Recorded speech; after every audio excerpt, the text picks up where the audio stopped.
کہ سنیوں کے واسطے دین کا یہ پیغام ہے، کہ سنیوں کے واسطے دین کا یہ پیغام ہے، اور دیوں کے بندوں کے لیے آفت و طوفان ہے، اور بالمقابل ہیں اس کے جتنے تراجم، کہ بالمقابل ہیں اس کے جتنے تراجم لغزشوں سے ہے گھرے یہ میرا اذعان ہے، لغزشوں سے ہے گھرے یہ میرا اذعان ہے۔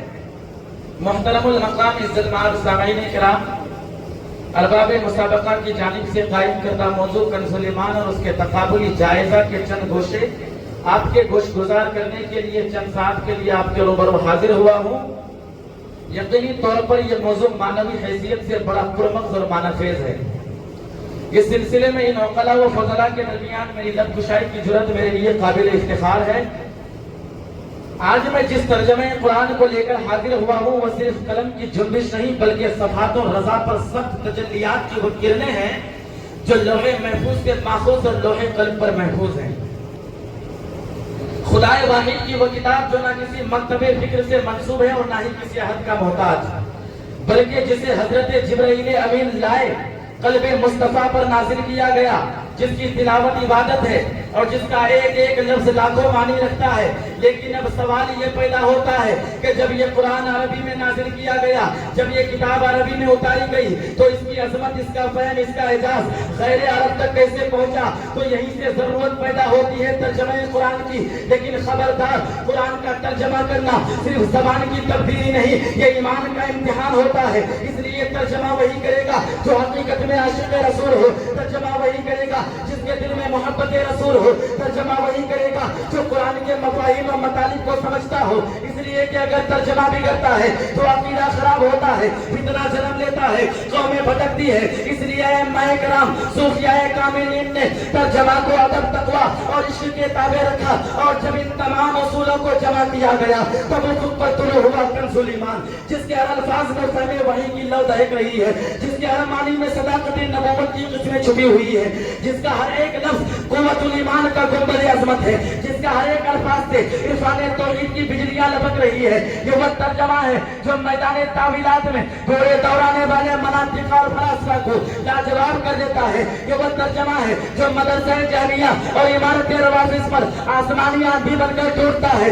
آج میں کسی ایسے ویسے ترجمے کی بات نہیں کر رہا ہوں، میں اس ترجمے کی بات کر رہا ہوں جس نے کفر کے ایوانوں میں زلزلہ پیدا کر دیا، جس نے مغربی مناطق اور فلاسفہ کے غرور کو خاک میں ملا دیا۔ جب دوسرے تفاسیر میں اللہ عرش پر ہے کہ الفاظ نظر آئے تب کنز ایمان کر جا اور کہا کہ اللہ عرش پر استوا فرمایا جیسا اس کی شان کے لائق۔ جب وہ وجدہ کا تو اللہ فردہ کا ترجمہ اشرف علی تھانوی نے کیا تو اس انداز میں کیا کہ جب اللہ نے آپ کو شریعت سے بے خوف پایا تو آپ کو شریعت کا راستہ بتایا۔ لیکن کنز ایمان کا ترجمہ دیکھو، اعلیٰ حضرت کا ترجمہ دیکھو، جب اعلیٰ حضرت نے اس کا ترجمہ کیا تو اس انداز میں کیا کہ جب اس نے تجھے اپنی محبت میں پایا تو تجھے راہ دکھائی۔ کون کہتا ہے؟ امام احمد رضا خان فاضل بریلوی جب مترجمین منطق اور فلسفہ کے عاشق ہو چکے تھے اور قرآن کو ایسا ترجمہ دے دیا جو ادب کو گھٹا دے، عشق کو کم کر دے، معنی کو فسخ کر دے، تب کنز ایمان آیا اور گرج کر کہا کہ یہ قرآن ہے، تمہاری تجربہ گاہ نہیں۔